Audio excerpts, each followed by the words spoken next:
Just a sec, and I'm just gonna prepare one thing, so I'm good to go.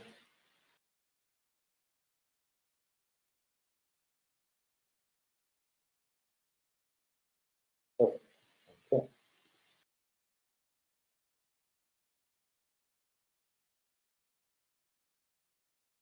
Okay, hello and welcome everyone. I think we are live now. See? Yeah, so this talk, oh, I forgot to change the name of in my presentation. I think it's the correct one. I'm going to talk about troubleshooting in Matomo, which is can be very hard or cumbersome from point to point. If you're using Matomo, you probably run into some kind of issues, or you get frustrated of something and you don't know where to go to find help or get the answers you need. So I'm going to talk about that, and I'm Jorge Powers. I go by Jorge. You can find me on LinkedIn. I'm an open source advocate. I've been using Matomo from the old PVIC days for many years. I've been working with open source for 12 plus years. I started developing coding in the 90s. So I've been around for a long time. I even worked with DevOps and cloud engineering. But I'm always learning new stuff, and I've been recently certified in neuro leadership, which is quite cool. I'm also a visionary. So as of officially this week, I'm operations manager at Great IT for a new business area called privacy, where I'm going to help clients with their data governance and Matomo or PVIC or Adobe Analytics or even GA4, and make sure that they're tracking in a good way. That's it. I'm also recently a certified Matomo Master Trainer. I believe I was one of the first ones because I even got to help the executives at InnoCraft to choose which logo they wanted to, or which logo they were going to use for the certification program, which is quite neat, I think. So when you encounter a problem in Matomo, oftentimes you just want to blame Matomo for the issues that you encounter. Many times it could be your own setup, or if you're trying to track a specific flow, you need to make sure you have enabled cookies or like stuff like that. So I'm going to show you some tips and tricks on how to make sure that you do it right. Let's see here.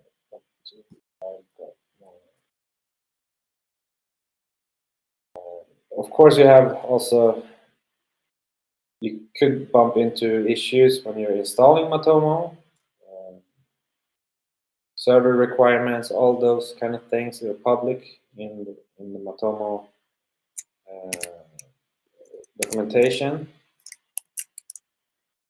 So usually when you encounter a problem, you would make sure you have the correct requirements if you install yourself. Unfortunately, if you're using Matomo Cloud, oftentimes you cannot tweak the configuration.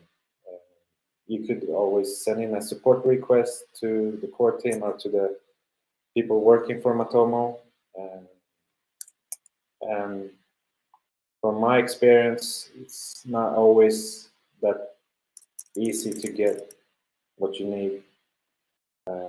So maybe if you're thinking about hosting it yourself, you have a lot of documentation on Matomo FAQs, but also in the developer zone.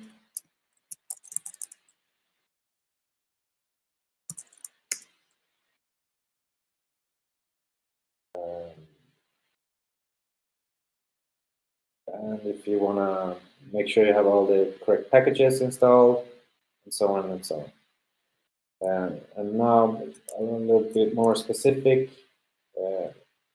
When you run into any issues, I would suggest that you should have a Matomo installation locally, where a development environment, because Matomo is like any other application. You don't want to mess with production data. So make sure you test everything first in a local development environment. Maybe you have a staging server, you can test there also. It's quite important because oftentimes I see people just installing one installation on production and they test everything on production. That's not always optimal, my point of view. And then as I've done here, I've generated some fake visits. It can take some time, so you need to prepare and then do it continuously. Also, you can automate. If you're using Mac or Windows, you have some kind of task manager where you can run the console command to generate fake visits every day, for example. To have a good data sample to work on.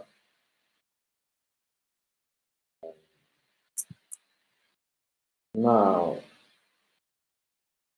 because I recently installed a new Matomo, let's see if I'm using the correct. I like to use Tag Manager because it gives me more freedom to customize how I track.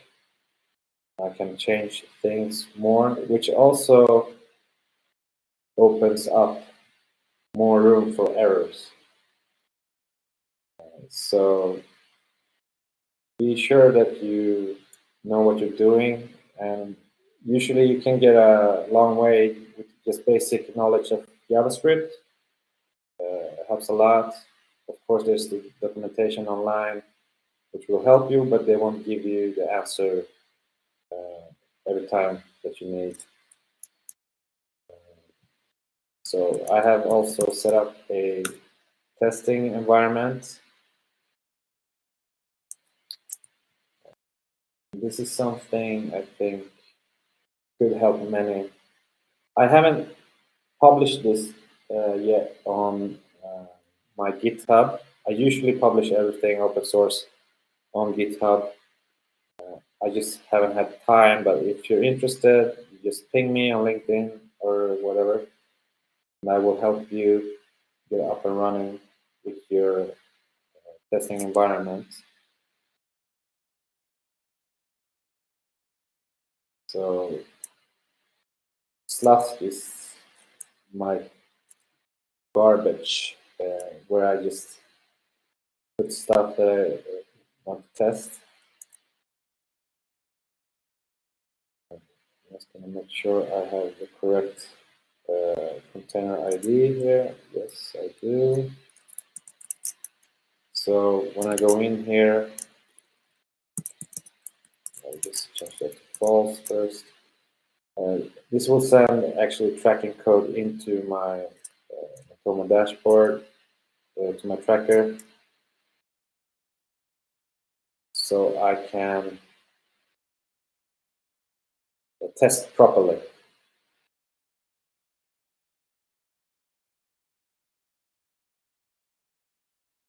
Go to visit log, for example. So by default, Matomo will always use yesterday, but if we change for today, I can see,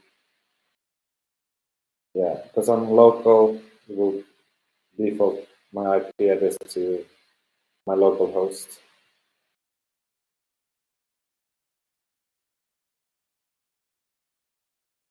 as you can see.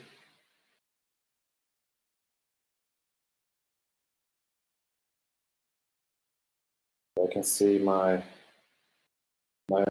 what kind of things I'm running here. So the first thing you want to check, if you're using Tag Manager, for example, you have something called, this is, I already put it in development mode, but by default in production, it shouldn't be on only if you're debugging. So make sure that when you're on production, don't leave this on, because it will give other people who has knowledge about how to use Matomo to see your triggers and your code and stuff like that. So make sure you use it carefully. But when you enable debug, you can add. So I made a cheat sheet here for me. I can go here and you see that it will add to my URL a query parameter with Matomo preview mode and my container ID. So I get this neat little screen here where I can see my tags, if they're fired. And this is just, this fires right away, so that's cool. But if we want to add other triggers, you can see if they execute or not in here. We also have logs here for everything. This is kind of like basic stuff that you want to be aware of when you're working, especially with Tag Manager. That's kind of neat. Then, because I was helping an e-commerce site which had some kind of steps, and we were trying to figure out how the conversion attribution model works. So what I had to do was, because I didn't have access to production data, I had to replicate everything locally.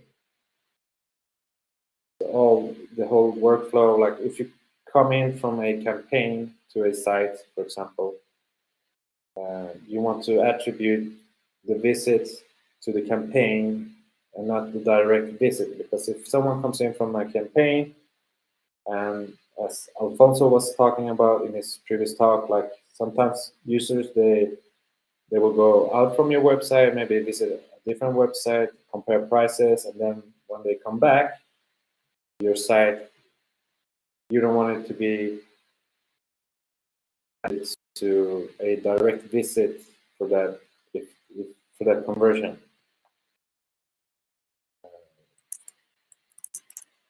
So I have to set up my tracking code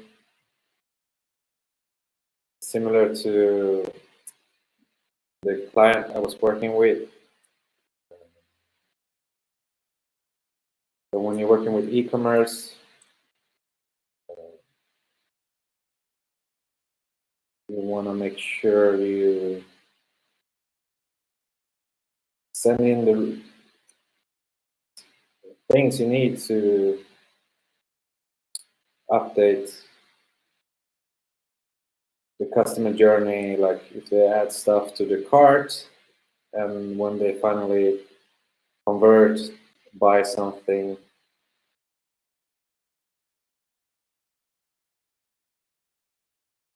This is something I'm gonna put up on a repo soon. I haven't done it yet.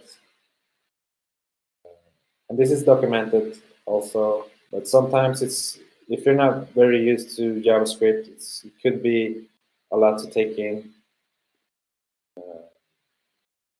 I just simplified all the steps you need to do to track an e-commerce site. So you push your items into your cart, for example, get a total,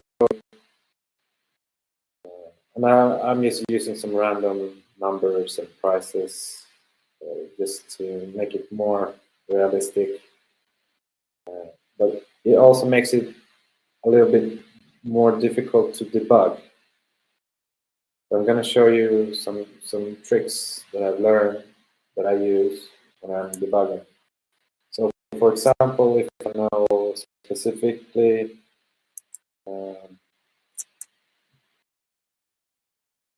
add to cart, let's say, and I want to know when I'm using the preview, I can only see the triggers and the logs that Matomo shows me.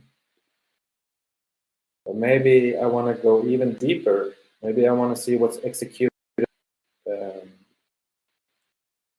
in Matomo in real life. So nowadays, you can, if you have your environment up and running locally, you can use, if you use VS Code as I do, probably you can use PHP Storm also. You can have Xdebug if you're familiar with Xdebug. You have it running locally. You can set breakpoints in your code. So I'm not sure which where we're gonna hit here, but let's say that just for this example, I will show you. I will just put a break here equals 0, and I can restart my debugger. And if I'll visit my page here, you see it will stop in my editor.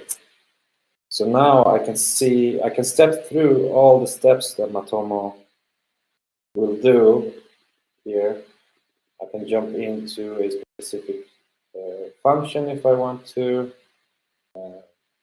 That's gonna be a very long presentation if I jump into all of the code.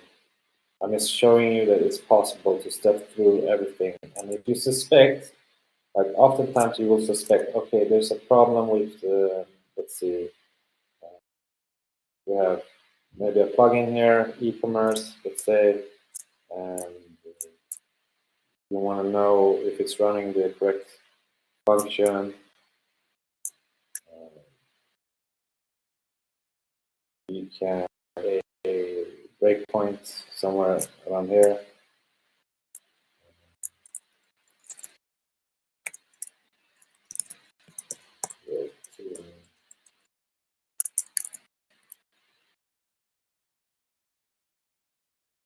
Let's restart that one. So add to cart. And now we break at index, but we don't want to do that. We want to go to our next breakpoint. You see it's working. Whenever you're on your local environment, it will take a little bit longer because I have all the debug settings configured. So it will generate more extensive, more verbose logs for me that I can analyze. But now you see we jump into our e-commerce plugin here, and then we can start step debugging here and see okay, what do we get in our request? Is it relevant for what we want? Is it working as it should? So this is kind of cool way to debug, which requires a little bit more knowledge, and you need to be familiar with the code, and so on and so on. And then another thing that's important to know is if you're working, let's say, you don't know where the data is going or coming, and you have access to a database. Also, this is important that you do it locally and not on production because it can generate kind of big logs and you don't want to kill your server or use up all the space. So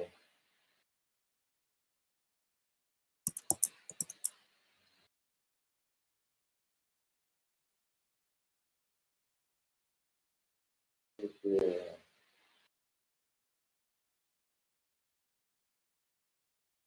First of all, we just need to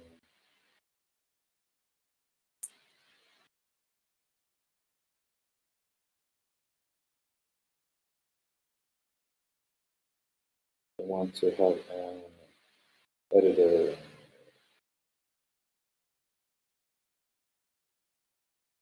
I recently changed the UI here. There we go.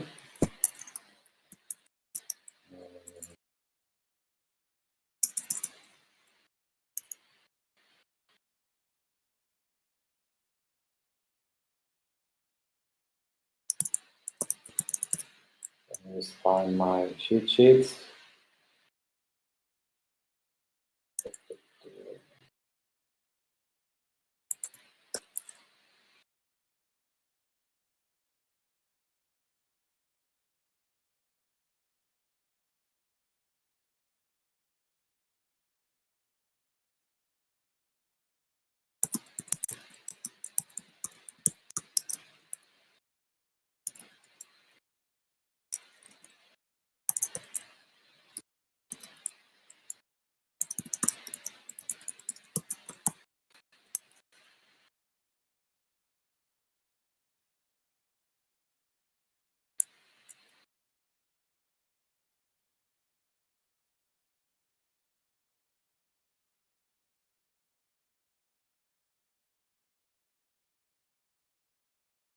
Just a second. So I need to.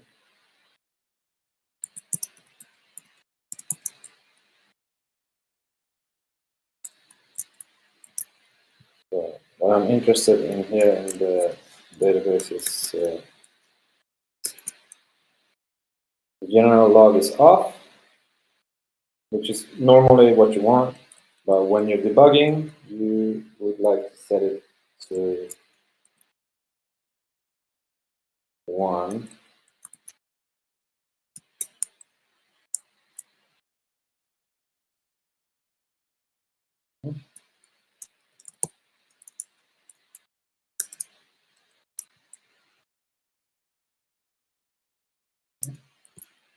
Maybe I'm logged in with the wrong user. Let's see. Access denied. Let's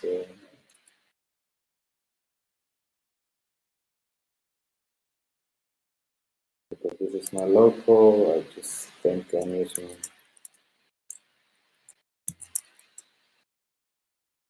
Matomo account. Hopefully it's root.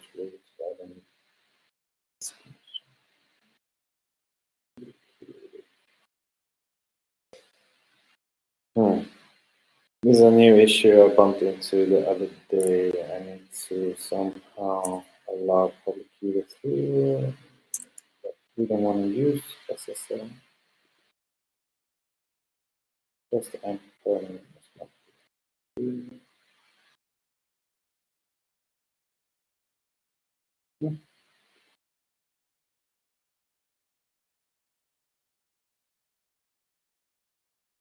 Finite setting. This is no bueno.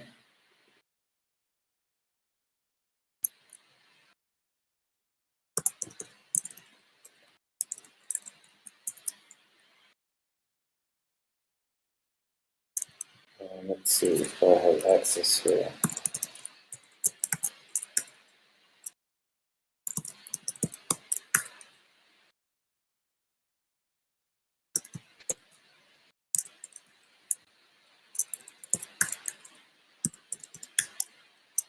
Okay. I'll do it from terminal instead. Okay. Then we want to make sure that we log everything into a table. You could, of course, log into a file or whatever you prefer. And then we have access to, just a typo.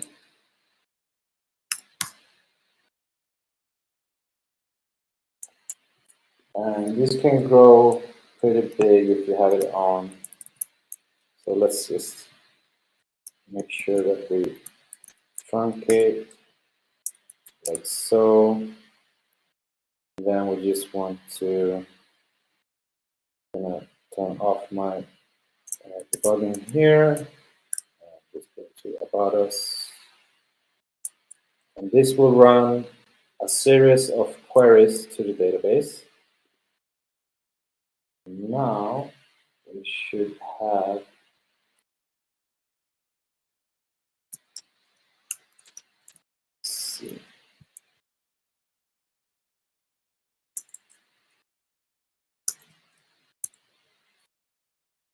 system map.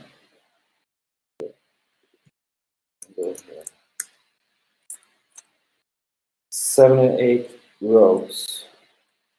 So if you want to have a prettier output, you can do \G and you will get a summary of all the queries that are run.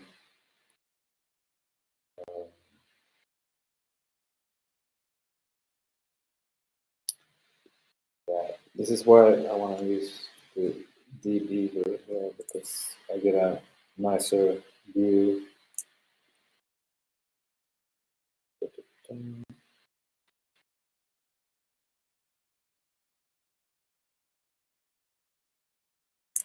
I could do is that I will give my user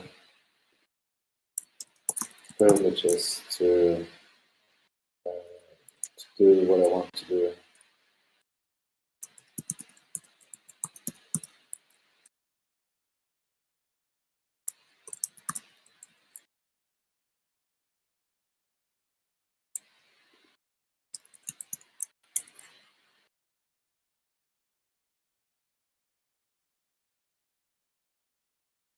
And I haven't checked if there's any questions or anything.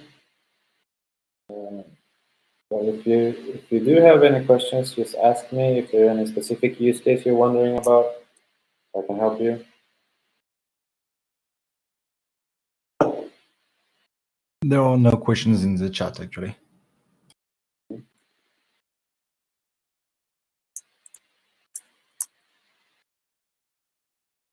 Flash privileges, and then I should be able to yes. As you can see here, so these were the commands I just ran from the terminal. But what's interesting, for every page view, well, I have development mode enabled now, but as you can see, there's 77 queries done to the database for a single page view. Like I just clicked About Us. Let me show you just one more time, so you can, so you believe me, so you don't think I'm making this up. I go to a thank you page, for example. Let me first show you, because I truncated everything, so this should be 0 now. So the only query that is showing is the query that I just ran. And I can, if I copy them, I will, yeah.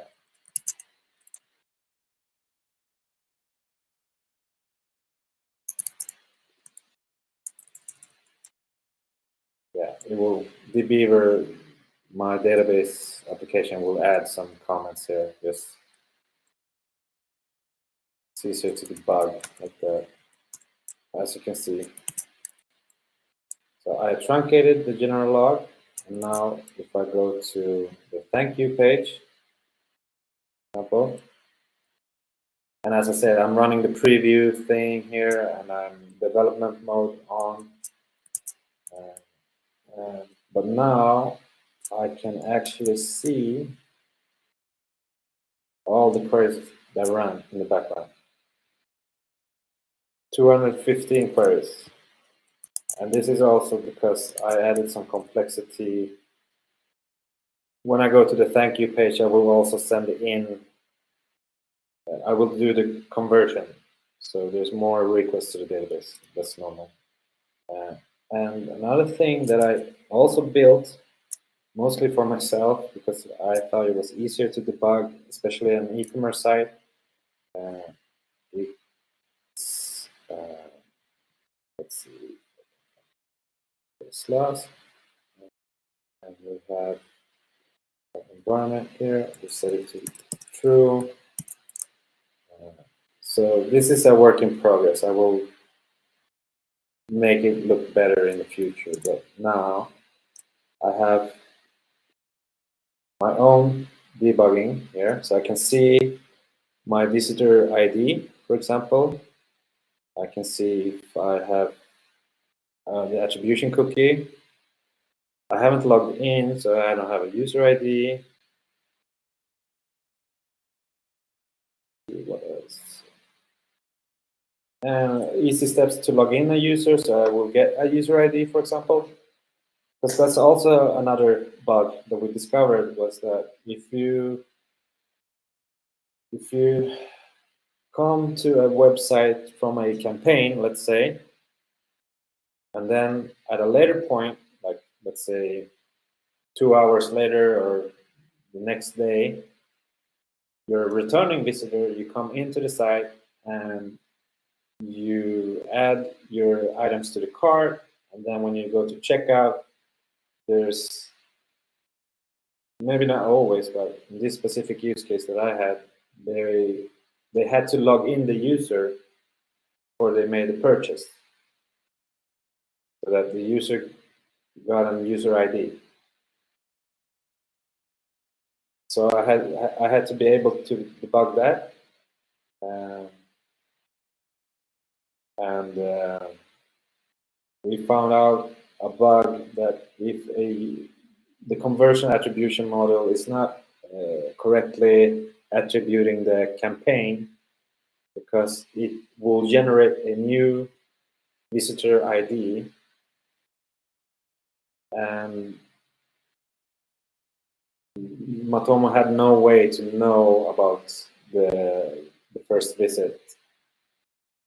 So yeah, so this is how I found out that bug, and you can probably follow the issue here. I don't know if they have resolved it yet. Conversion.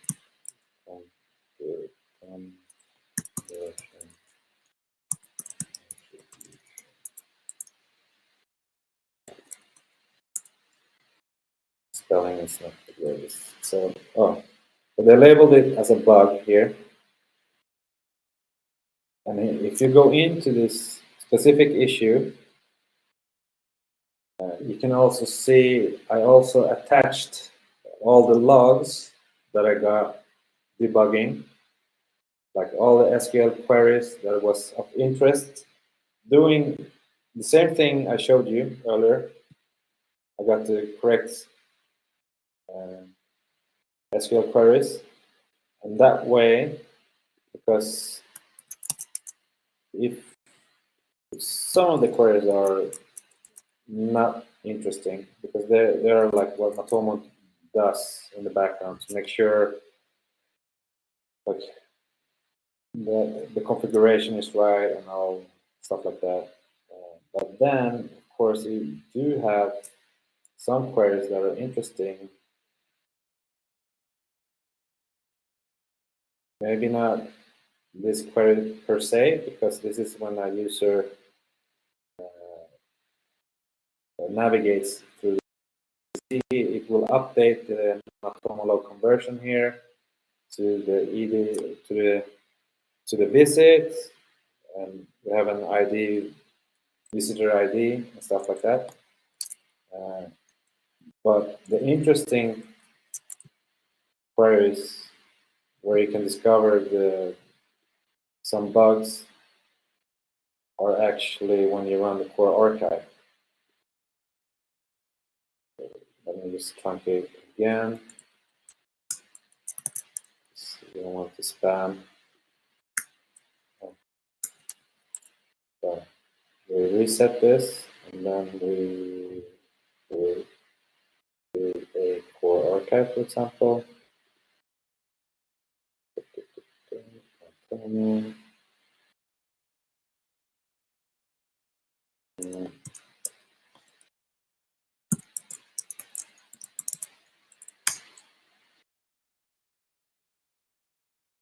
course, we can also enable our step debugger if we want. If we want to step through all the things that Matomo is doing here in the background.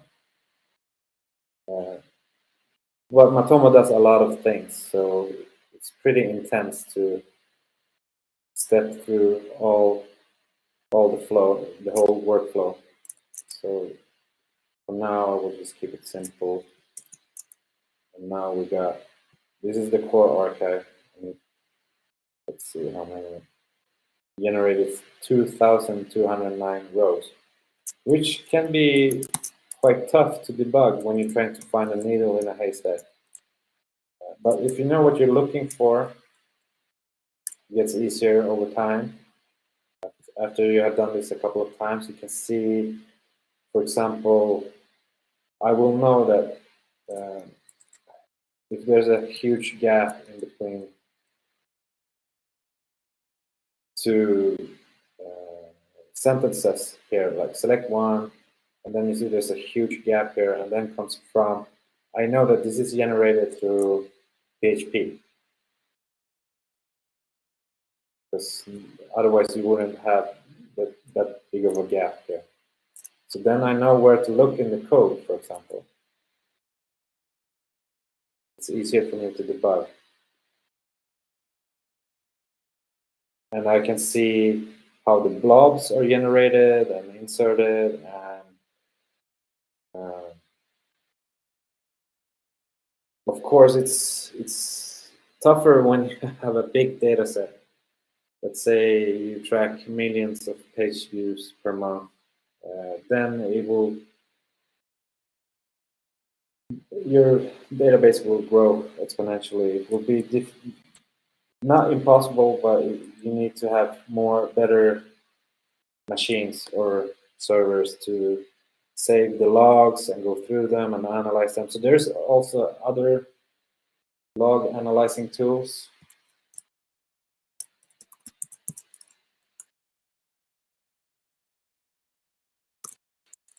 I can't remember mine.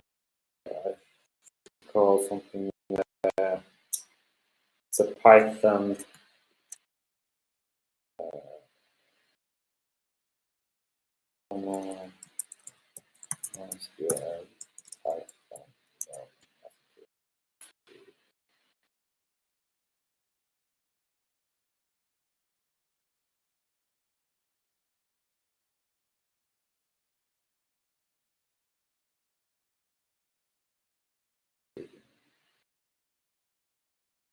Cannot remember the name right now. It's somewhere in the back of my mind. It's for importing server logs.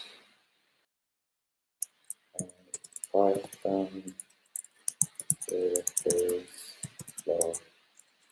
So,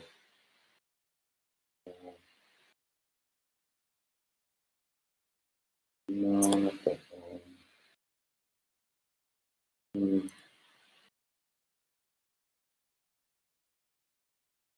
Oh, can't remember the name. But that's, so when you have bigger data sets, I would recommend to use a log analyzer, and it can figure out how much time a specific query will run on your server. And this is real case scenarios that I have had to debug Matomo in large data sets. We had a redundant database with over 1 terabyte data in each. So huge data sets. But this Python MySQL log analyzer tool was really helpful to troubleshoot the issue we were having at the time.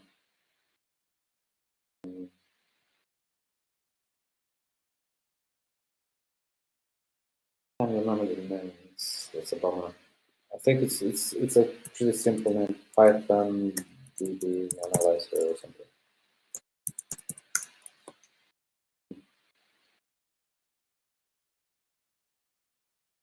That's good. And maybe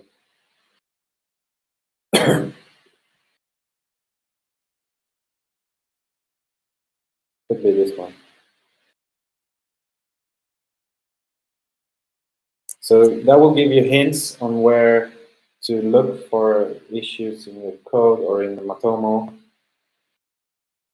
And if you're building your own plugins, maybe you want to know if you have any bugs, typically for large data sets. And what else have I not covered here? And yeah, of course, you have some default Matomo log things. It's always helpful.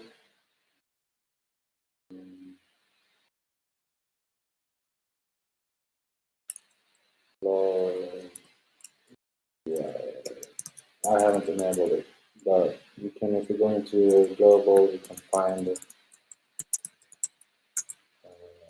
log writer screen, and you can change this to database or file. And you can have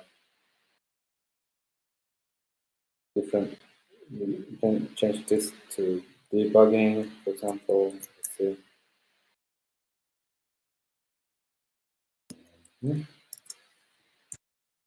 There's no log. Great. And we just add it.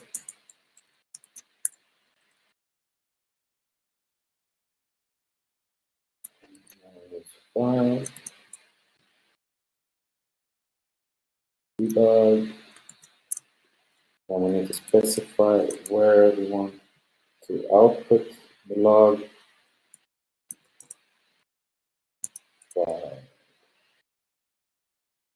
Log temp Matomo. Yeah, that will work for this. And if we just refresh here, it should generate a log. Common logs here. And as you can see, we have some debug information here. Also, if you're running your core archive on a server and you're suspecting you have some issues, you can always add verbose and even more verbose, just triple these, and then you get a more extensive output. And if you're developing a plugin or something and you want to know, you can always use the logger feature.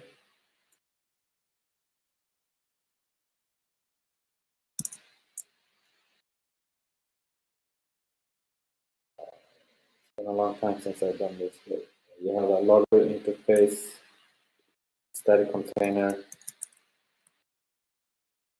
so you can log code.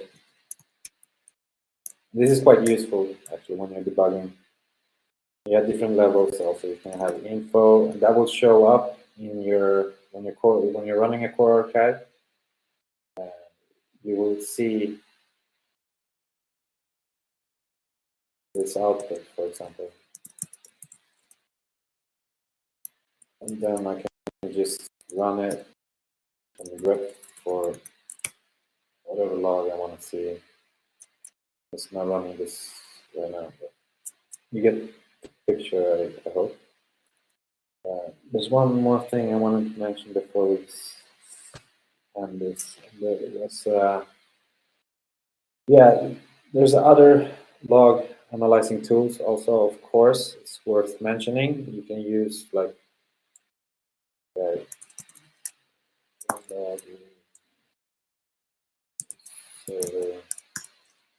so if you're running on cloud, you might maybe use telemetry data with Prometheus. You can use Kibana or Elk Stack, Elasticsearch, or you can use Grafana and Loki. Those are good tools. But there's also one Naugus, this is for everyone who's been in the IT for a long time knows about Naugus. Greylog, yeah, Greylog is open source. It's a neat tool to use. There's one specific that I was thinking about. Logstash. Oh, can't remember the name right now.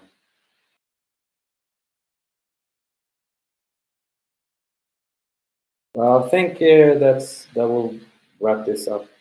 If there's no questions.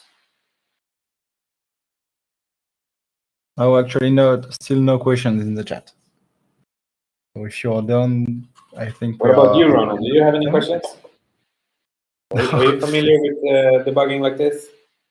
I'm not debugging like this. I have like basic tool right in my IDE. So I've never met that kind of bug too. So I slightly don't have to go in the database as you do.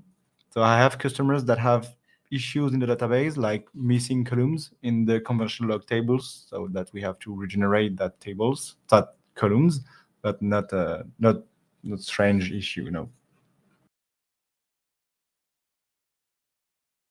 Okay, so I will stop the recording. Cool, thank you. And I guess you will still be able to answer further questions in the chat. Yeah, if you want. So I saw that you have an account. Okay. Okay. And so just stop the stream. So we are just together. Okay. So thank you for your talk.